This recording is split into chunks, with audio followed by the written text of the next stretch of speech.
Storm Track First Forecast, sponsored by Gary County Convention and Visitors Bureau. Good Monday morning. We did have a few isolated showers earlier on this morning. Those will start to dissipate for us, leaving us with partly cloudy to mostly sunny skies throughout the rest of the day. Temperatures will warm up into the middle 80s by lunchtime. Eventually this afternoon, we should warm things up into the upper 80s. We do have that slight chance for some isolated showers and storms later on today, but then things really start to warm up as we go throughout the next couple of days. More details on this heat wave coming up.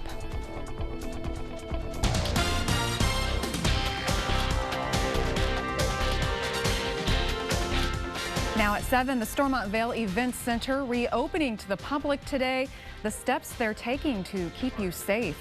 And the last voices of World War II, a look back at the greatest generation. Plus, oh yuck, ticks, why this year is expected to be especially bad for those nasty bugs. Hello and happy Monday. Yeah. Don't like the ticks, but we are glad to have you starting your morning with us on Monday after a holiday weekend. We hope you all had a wonderful 4th of July holiday weekend. Of course, and it's always rough coming back on the Monday after a long weekend, but at least we've got a nice start to the day. We had a beautiful sunrise this morning, and that always helps. Right now, though, we do have just one shower showing up in Cloud County this morning, but the rest of those showers that were around over the early morning hours today, those have dissipated, leaving us with just the leftover cloud covers from them. So we'll have these partly cloudy skies as we go throughout much of the day today until we get to this afternoon, where we do have a slight chance for those isolated thunderstorms. So temperatures right now are in the lower 70s, 74 in Concordia right now. We're at 70 degrees in Marysville, Hiawatha, and Holton, 74 degrees in Council Grove this morning now. So go throughout the rest of the day. We will heat things up. We're going to warm up into the lower 90s again today, much like we've seen the last several days. But as we go throughout the upcoming week, things start to really warm up for us, and our humidity is going to start bumping up as well, unfortunately. If you thought it was muggy the last few days, it's only going to get worse heading into the middle part of the week. So just know it's going to be very muggy out there this week.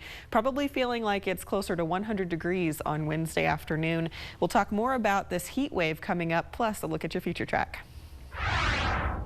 An off-roading crash this weekend killed a teenager. The crash happened around 318th Road in Jackson County.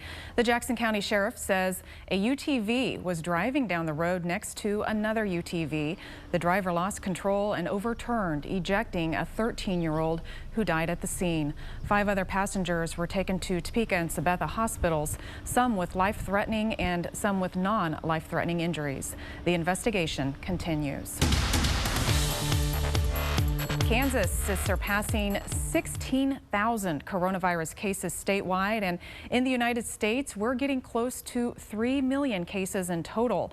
And the virus hitting close to home for the Kansas City Royals, as catcher Salvador Perez is now under self-quarantine at his Kansas City home after testing positive for coronavirus.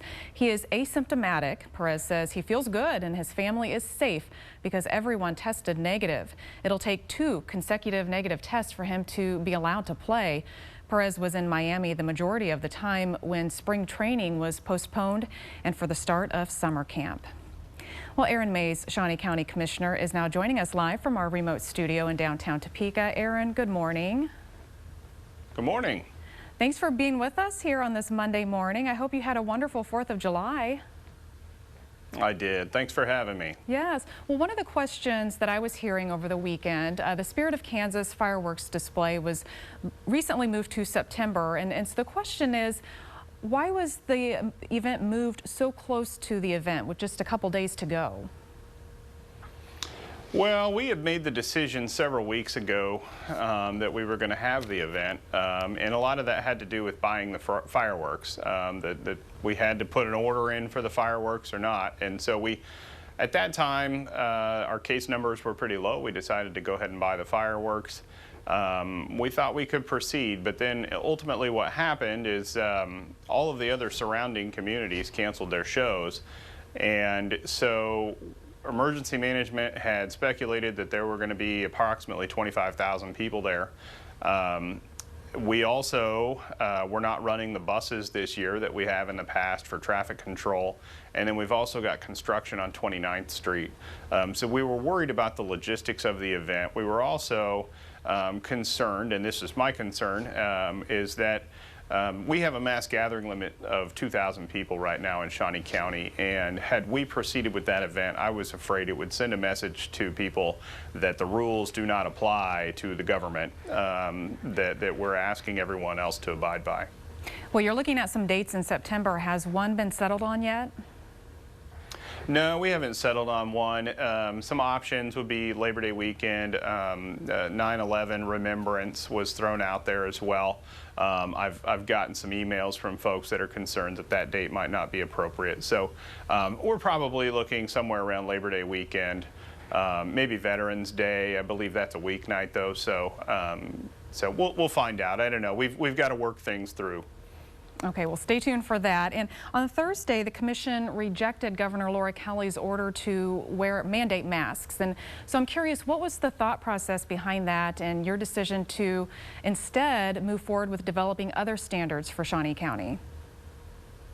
Well, I wouldn't say that we rejected it necessarily. We accepted it as a recommendation. And the reason for that is that ultimately, while we knew that there was an order coming, we hadn't had a chance to review it. The language was never given to us. We received word at about 9:30. Our meeting started at 9, but about 9:30 we received word that that order had shown up. And then none of us received a copy of it until about 11 o'clock when we took a break. We didn't think it was appropriate to accept it without looking at it first. And so what we decided was we would accept it as a recommendation and then work to create a plan. We have a meeting this morning at 8 o'clock that we'll be discussing how that plan's going to look. Okay, Erin, thank you so much for being with us this morning. The Stormont Vail Event Center is officially reopening to the public starting today. Fox 43's James Ryan is live at the Vail in Central Topeka this morning. And James, how is the reopening going to work? Erin, leaders tell me they're implementing a, quote, laundry list of new policies in order to keep both visitors and employees safe. Now, first off, all employees, staff, and visiting event promoters will be required to wear masks, and they will have their temperature taken as they come in. General Manager Kellen Seitz says they are also installing plexiglass shields in the office and at concession stands. He also tells me they are looking at ways to put more space between employees and visitors. We are moving towards touchless systems if and wherever possible. So we're trying to do as much touchless ticketing options as we can, touchless parking options. The lobby is set to open later this month. Site says they are looking to install credit card machines on the outside of ticket booths to lessen the amount of contact between employees and staff. They are also installing hand sanitizing stations throughout the venue. There will also be signs throughout the venue reminding you to keep a social distance. Now, if you are going to be heading to an event at the Stormont Vail, which will be starting up soon, if the event has less than 500 people, masks will just be highly suggested. But if that event does have more than 500 people, you will need to be wearing a mask before you enter the Vail. Live in Central Topeka, James Ryan, Fox 43 News. All right, thank you, James. And the Vail will start holding public events in less than 2 weeks. Ladies' Night Out, the Shawnee County Fair, and Horse Show, and a Gun and Knife Show all start on July 18th. The last voices of World War II coming up in the show. Fox News anchor Brett Baer looks back at the greatest generation. And later in the show, one retail giant's giving employees a bump in pay a little earlier than expected. Well, we have a really great start to the day out there. Here's a look outside at our West Topeka camera. You can see some of the clouds that we've got around the area, but as we go throughout the day, those clouds will stick with us, but then we do have a slight chance for some isolated showers and storms. I'll have a look at your future track coming up after the break. You're watching Fox 43 AM Live at 7 with Aaron LaRoe and meteorologist Becky Taylor.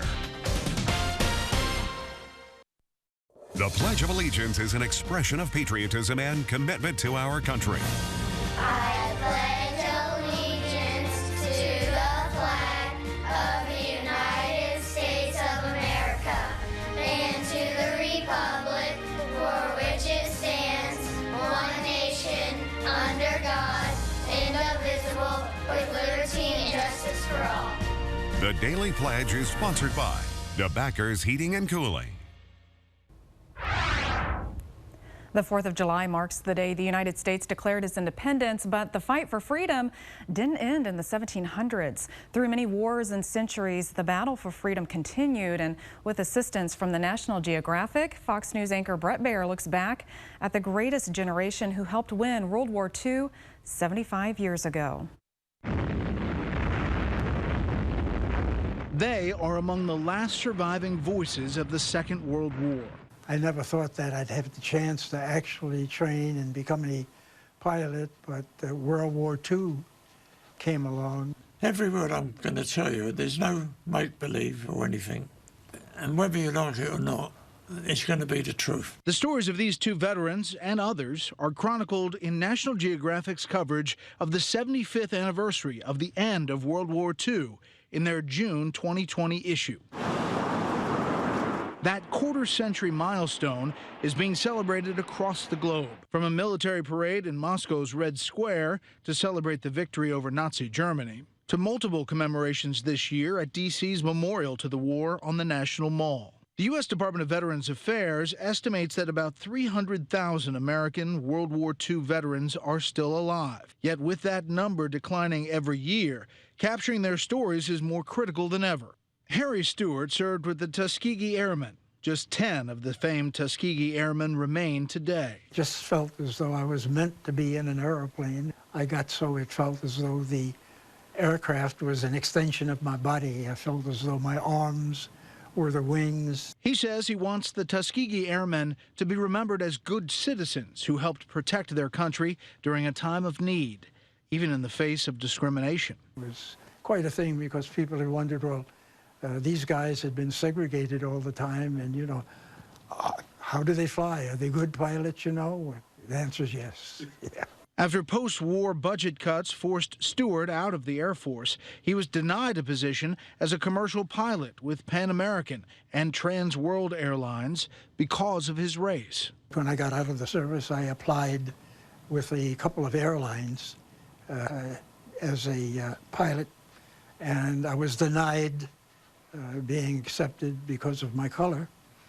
So I went back to school and I got my degree in mechanical engineering.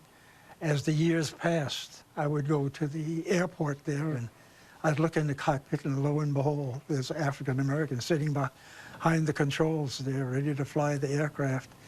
And the one that truly brought tears to my face was when not one, but there were two African Americans sitting in the cockpit there. They were both women, so that was quite a thing. For Victor Gregg, an offer of a hot cup of tea lured him to a recruiting office in London, where he signed up for the British Army on his 18th birthday. Serving as a rifleman, his name was pulled out of a hat to join a parachute brigade. He says they received their training for that task while on the job. Consequently, that when we jumped, we lost more people on the DZ in the first hour than we lost through the 6 days of the fighting.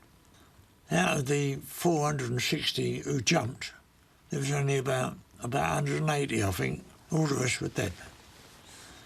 They was jumping on the dead bodies of the blokes who had jumped the day before. Both men say they served out of a sense of duty to their countries. My attitude to the war was that's what we're supposed to do. If the colonel told us to do anything, we done it. If he says we're here to stay, that's it. Make the best of it. I'm a strong patriot. I feel that there's nothing like the Constitution that we have of the United States, which is the most beautiful document anybody could ever read. The practice of it is not perfect. It's not perfect today, it may not be perfect tomorrow, but it keeps getting closer and closer and closer, right on out to infinity. In Washington, Brett Baer, Fox News. Now your Storm Track weather with meteorologist Becky Taylor. Well, we have one ongoing shower right now in Cloud County, but once that rains itself out, we'll be dry for much of the day until we get to this afternoon. But right now we do have some cloud cover across northeast Kansas, and I do want to show you our feature track because we do have that chance for storms later on today. This starts at 8 a.m., picking up on those partly cloudy skies, but as we start to warm things up this afternoon, probably seeing some isolated showers and storms bubbling up, much like what we just did see about the last few days and this morning even. So heading throughout this afternoon, those storms will rain themselves out after sunset, leaving us with mostly clear skies. And then temperatures right now are in the low to mid 70s, and we're actually going to warm up pretty quickly today. We'll have our high temperatures topping out in the lower 90s this afternoon, but it's going to feel warmer than that once we add that humidity in there. We do have that slight chance for those isolated afternoon showers and storms. Overnight tonight with clear skies, we'll fall back into the low 70s, and then for tomorrow we'll have another sunny day. It'll be even hotter by about 1 or 2 degrees or so, and then it'll start to really warm up heading into Wednesday and Thursday. Like I said, we do have that humidity that we have to worry about. So here's a look at your future heat index. This is what it's going to feel like outside later on this afternoon. So maybe a few degrees warmer than what it actually is, or what our actual air temperature is today. But as we go throughout Tuesday into Wednesday, you're really going to notice that mugginess in the air. Tomorrow afternoon, probably feeling like it's in the mid to upper 90s, and then Wednesday, it'll feel like it's in the upper 90s to near 100 degrees. So if you thought it was humid the last few days, just hold your horses. It's going to get even more so as we go towards Thursday. The humidity just keeps on climbing, and so do our air temperatures, unfortunately. But we do get a little bit of a break from that Thursday into Friday, as we have a slight chance for showers and storms Wednesday night into Thursday. Once again, Thursday into Friday, and some of those storms could be on the strong side, so we'll be keeping a very close eye on that as we go throughout the week. But that's that chance for rain. Having that cloud cover around the area could keep our temperatures in check just a little bit on Thursday, but they jump right back up into the middle 90s by Friday. Saturday, I honestly would not be surprised if we had a couple spots hitting 100. Oh, no, don't say that. It's here. Summer's here. Not ready. All right. Thanks, Becky. Well, make sure when you do come inside from the heat that you are checking for ticks. After the break, why this season is expected to be especially bad for the nasty bugs. And Sean over at Magic 107.7 will join us for today's What's the Buzz? He's ready. Don't go anywhere. We're back after a quick break. All right, so as if there isn't enough to worry about in 2020, make sure you are checking yourself, looking at all the cracks and crevices for ticks. Yeah. Oh, goodness. Ugh. Yep. Some health experts worry this year's tick season could be especially rough. The Lyme disease research group says a mild winter could be to blame. Other medical experts believe many people have been stuck inside because of the coronavirus pandemic. They may let their guard down once they venture out into the outdoors. The Centers for Disease Control and Prevention announced an increase in tick-borne diseases like Lyme disease. Oh, I don't like hearing that. Oh man, I was telling you this before the show, but you know, good thing to keep the ticks down is get some chickens. Get some chickens. Chickens love them. Well, I want to put some bat houses up and try and encourage more bats. I like to sit out on the patio and you can watch them flying over and eat your mosquitoes. Eat them. Yeah, eat them up. Well, retail giant Target's raising the company's minimum wage to $15 an hour. The pay increase began Sunday, which was 5 months ahead of schedule. The company announced in 2017 it would raise hourly pay to $15 an hour by the end of 2020. Target has also given workers a one-time $200 bonus for working during the pandemic. The move will benefit more than 250,000 employees across stores and distribution centers. Target's hourly wages have gone up $4 in under 3 years. Good for them. That's some good news. Yeah, like a little good news. Time now to check in with Sean over at Magic 107.7. Good morning, Sean. Good morning. It is National Fried Chicken Day. Yum, yum, yum. You guys were talking about chickens earlier with ticks. Now, I don't think ticks and fried chicken mix at all. I never combination. But Becky, have you made homemade fried chicken before? I have, and this is a very controversial opinion, I think, but I hate making fried chicken. It takes so long and is such a mess. I just want somebody else to make it for me. I get it. I can understand that. And that's why I was asking earlier this morning where the best fried chicken in Topeka is, because I really don't like to make it either. In fact, I've never made fried chicken before. I don't think I have the time, or I'll like burn myself when I do it. That's just me. So I'm trying to find the best fried chicken in Topeka.